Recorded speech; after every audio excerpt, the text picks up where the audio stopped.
Dr. Y's B56 period at Palm Harbor University High School. And I'm Ryan Van Scoik. I'm in Dr. Y's C12 period. Our project for our third 6 weeks grade in inquiry skills is on sport psychology. Sports psychology is a specialization within psychology that seeks to understand mental factors that affect performance in sports.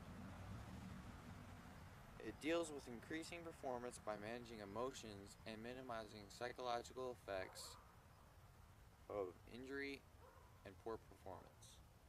Today we'll be discussing on how athletes' mental and physical game shifts through varying levels of experience, and about the just do it factor.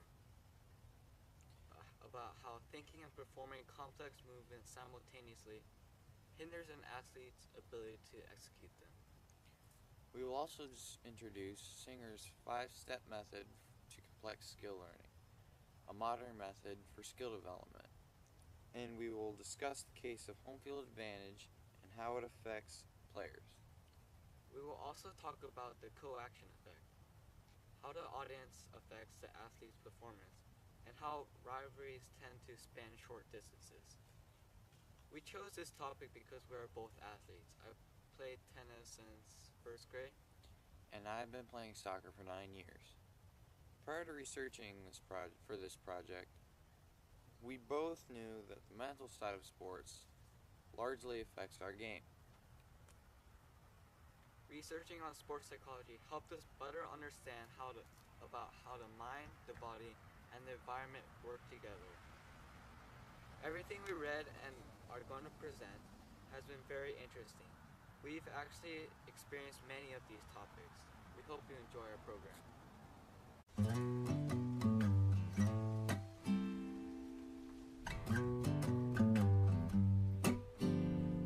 People play sports for a variety of reasons. The universal reason is exercise, for the health and the well-being. Maybe the people want to lose some fat. The second reason is entertainment.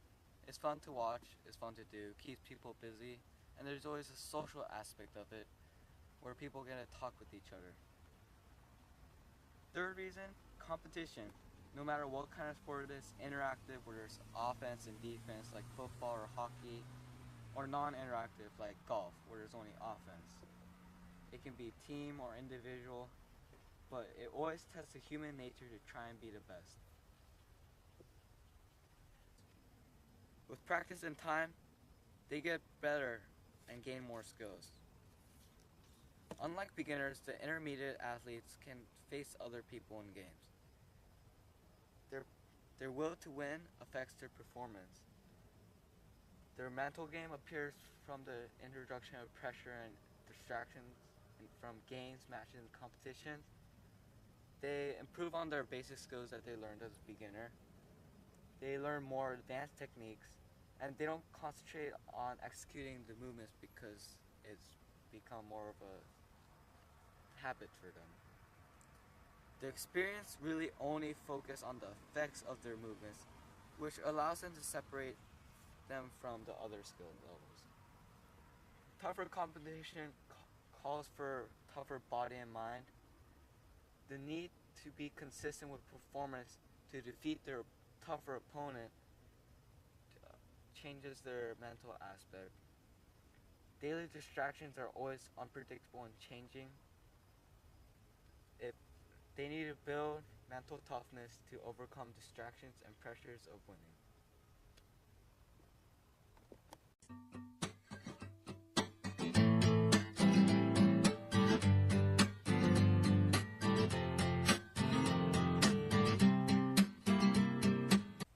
I'll be talking about the just do it mentality.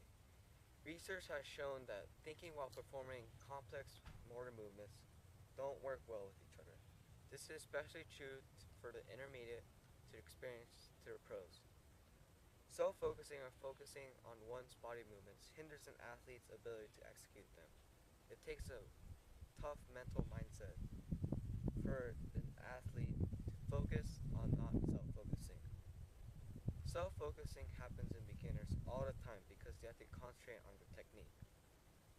For the more experienced players, moments of self-focusing happens because of the pressures of the sport. Like when a team has a lead and need to hold it, so they play more carefully by thinking about their own movements, self-focusing, which causes more error, which causes them to lose. That is an example of choking.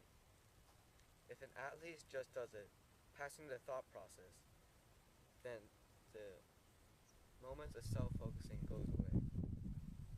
Self-focusing happens by the way someone was trained. Research has shown that athletes who have been trained the traditional way, which is teaching parts of a technique step by step, motion by motion, have problems with self-focusing because they were taught in a way that they must think about movements constantly. Experienced athletes have practiced and drilled for such a long time that vital techniques have become a second nature to them. It happens automatically for them, so they have much less concentration on their own body movement, internal focus, and can concentrate on the effects of their techniques, external focus. It gives them a split second of time for the athlete to concentrate on their strategy. Like for me, when I have that split second of time, I can plan on where I should hit the tennis ball.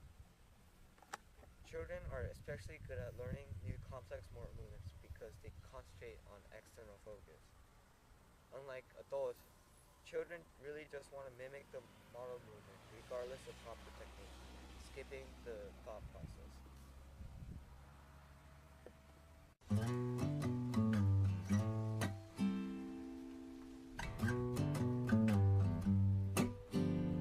Robert N. Singer developed a method that allowed people to learn skills with ease and speed. He called this Singer's 5-step approach to complex skill learning. Singer's 5-step approach to complex skill learning is as follows. Step 1, readying, mentally and physically. Step 2, imaging, or taking mental pictures of successful performance. Step 3, focusing, or attending to one cue in the skill and blocking out other thoughts. Step 4, executing, or performing without thinking. And Step 5, evaluating, analyzing the outcome and correcting errors. Singer's 5-step approach allows novices to develop skills faster and with fewer errors than similar novices that use traditional methods during skill execution. Singer's 5-step approach emphasizes awareness of the movements of the desired outcome, steps 1 and 2, and focuses on external tip-offs, step 3, to keep performers from focusing on their own movements during execution, step 4. The process ends with conscious error correction before the performer's next attempt, step 5.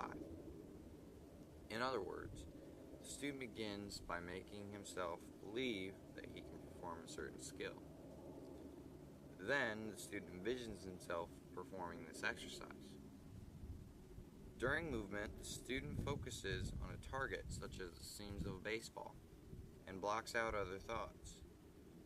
The student then performs the movement without thinking about it or the outcome.